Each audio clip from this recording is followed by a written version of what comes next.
Assalamualaikum warahmatullahi wabarakatuh. Halo teman-teman semua. Kami dari kelompok 1, yaitu kelompok gabungan yang terdiri dari kelompok 1, 2, dan 3. Pada kesempatan kali ini, kami akan menampilkan video animasi mengenai Kerajaan Sriwijaya. Video ini dibuat untuk memenuhi tugas mata kuliah Ilmu Pengetahuan Sosial SD2 dengan dosen pengampu Raihana Sari MPD. Namun sebelum menyaksikan video animasi ini, kami dari kelompok 1 kelas 3B Prodi Pendidikan Guru Sekolah Dasar Fakultas Keguruan dan Ilmu Pendidikan Universitas Lambung Mangkurat ingin memperkenalkan diri terlebih dahulu tentunya. Nah, kira-kira ada siapa saja ya dari kelompok 1? Yuk langsung saja.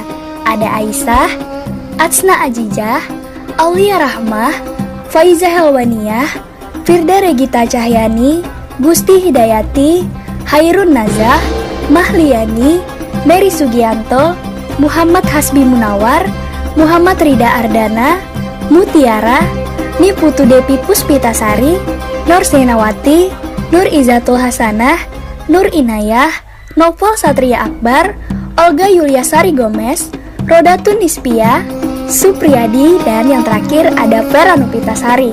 Nah, itulah tadi dari kelompok 1. Salam kenal semuanya dan selamat menonton.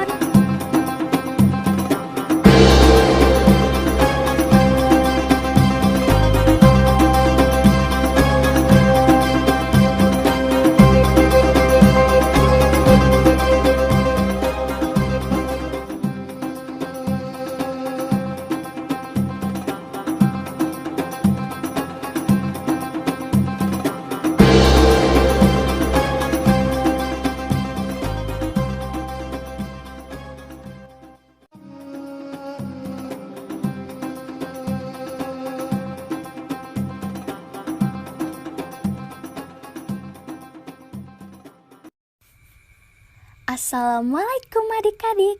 Adik-adik tahu tidak? Dahulu ada banyak sekali kerajaan-kerajaan yang ada di Indonesia. Salah satu kerajaan tersebut adalah Kerajaan Sriwijaya.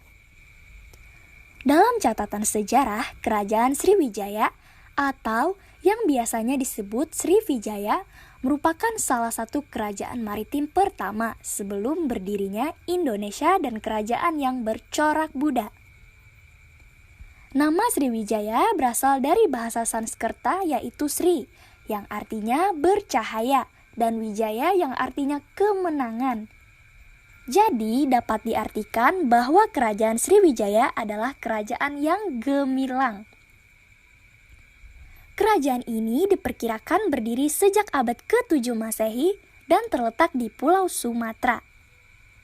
Sriwijaya merupakan satu dari sekian banyak kerajaan di Nusantara. Sriwijaya menjadi kerajaan terbesar di Sumatera pada masa pemerintahan Balaputra Dewa yang merupakan raja keempat dari Mataram kuno. Nah, selanjutnya adik-adik akan mendengarkan cerita awal mula berdirinya Kerajaan Sriwijaya. Kerajaan Sriwijaya adalah salah satu kerajaan terbesar dan berpengaruh di Nusantara maupun Asia Tenggara. Dengan kekuatan armada lautnya yang besar, Kerajaan Sriwijaya menaklukkan Nusantara serta membentangkan pengaruhnya sampai ke Thailand, Kamboja, Semenanjung Malaya, bahkan menjalin hubungan hingga ke India. Berdasarkan catatan dari Biksu Itsing dari Tiongkok yang pernah mengunjungi Sriwijaya, kerajaan ini telah berdiri pada tahun 671 Masehi yang dipimpin oleh seorang raja Dapunta yang Sari Jayanasa. Kerajaan Sriwijaya terletak di tepi Sungai Musi, Palembang, yang berada di daerah lintasan pelayaran dan perdagangan Asia Timur, Asia Selatan, dan dikenal sebagai kerajaan maritim terbesar di Nusantara. Hal inilah yang mendorong para pedagang untuk melakukan kegiatan perdagangan. Para saudagar sekalian, marilah kita membangun kekuasaan di daerah ini. Jika kami bersedia, keuntungan apa yang akan kami dapat, wahai Baginda? Sebagai awal dari perjanjian, kami akan berdagang selama 6 bulan. Dan apabila kami tidak mendapatkan apa yang sudah Baginda janjikan, maka kami tidak akan datang ke wilayah ini lagi. Tentu saja itu tidak akan terjadi.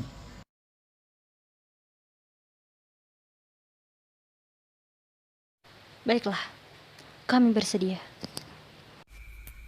Para pedagang internasional yang datang ke Sriwijaya menyebabkan perdagangan yang ramai, sehingga membuat pendapatan kerajaan meningkat dan menjadikan Sriwijaya sebagai kerajaan maritim.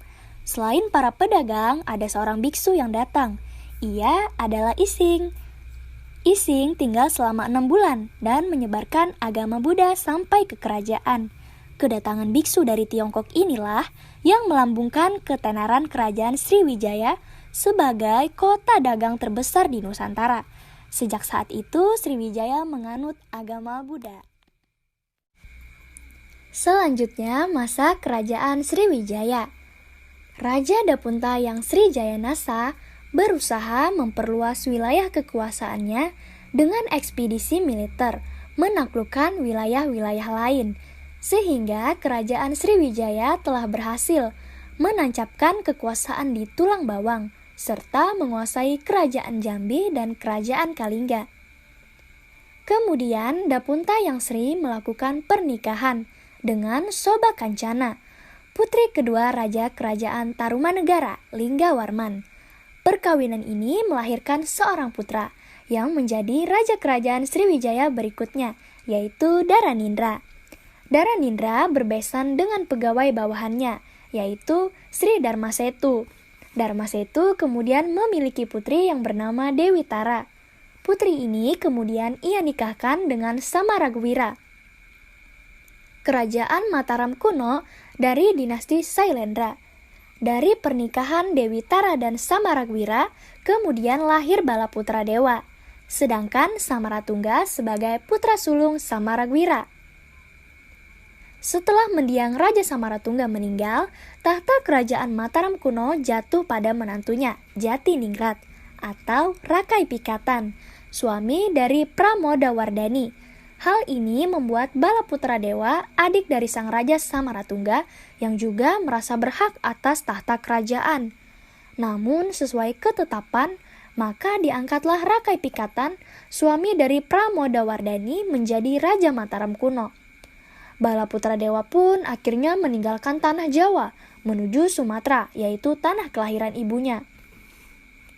Balaputra Dewa ditunjuk sebagai Raja Sriwijaya karena Pulau Sumatera telah menjadi daerah kekuasaan Sri Maharaja Wisnu dari Wangsa Sailendra. Balaputra Dewa sebagai cucu dari Sri Maharaja Wisnu mempunyai hak atas tahta Sriwijaya. Balaputra Dewa pun menjadi raja dengan gelar Sri Maharaja Balaputra Dewa. Aku akan membangun kembali kerajaan ini dan membuat Sriwijaya menjadi kerajaan terhebat di bumi Nusantara. Kami akan setia mengabdi pada Sri Maharaja Balaputra Dewa. Panglima, siapkan prajurit dan strategi perang. Kita akan menguasai jalur perdagangan Selat Melaka, Selat Sunda, Laut Cina Selatan, Laut Jawa, dan Selat Karimata. Baik, Baginda Raja, akan kami laksanakan. Di bawah kekuasaannya, Sriwijaya mengalami kemajuan yang pesat dan wilayah pelayaran Sriwijaya semakin luas. Luas wilayah pelayaran di masa pemerintahan Balaputra Dewa mencapai wilayah India, bahkan mampu menguasai pelayaran di kawasan Asia Tenggara, sehingga Sriwijaya menjadi pusat perdagangan di Asia Tenggara. Apalagi didukung armada laut Sriwijaya, memberi kekuatan ekonomi bagi Sriwijaya. Kekuatan ekonomi Sriwijaya kemudian dikembangkan oleh Balaputra Dewa setelah menguasai wilayah jajahan, kemudian dijadikan pusat perdagangan serta membangun perdagangan internasional dengan pelayaran India dan Cina. Di masa kepemimpinan Sri Maharaja Balaputra Dewa, Sriwijaya dikenal sebagai kerajaan maritim, pusat pendidikan, agama Buddha, dan pusat perdagangan di Asia Tenggara. Nah, kemudian runtuhnya kerajaan Sriwijaya.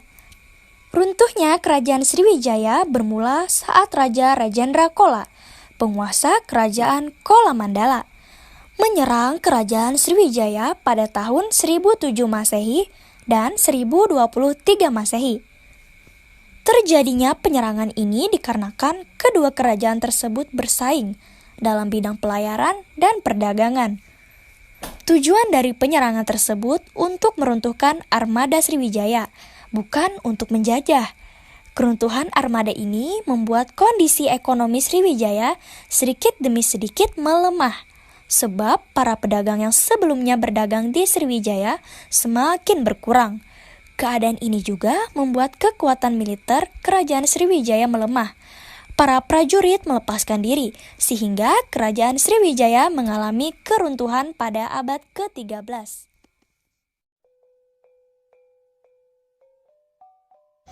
Pengawal, panggilkan Perdana Menteri. Baik, Yang Mulia.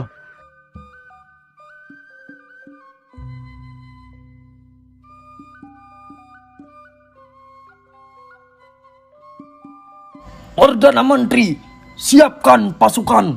Kita akan pergi ke Nusantara dan menyerang kerajaan Sriwijaya. Apakah kamu yakin, wahai Kakanda? Tentu saja, Ratuku. Aku ingin merebut wilayah perdagangan yang dikuasai Sriwijaya. Baiklah, Kakanda. Jika tekadmu sudah bulat. Kalau begitu, saya undur diri Yang Mulia untuk mempersiapkan perang.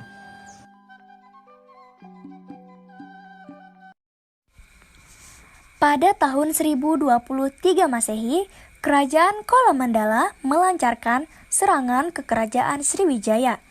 Raja Sangrama Wijaya Tunggawarman ditahan pihak Kolomandala. Salam, tuanku. Hamba datang membawa kabar buruk. Kabar buruk apa lagi yang kau bawa?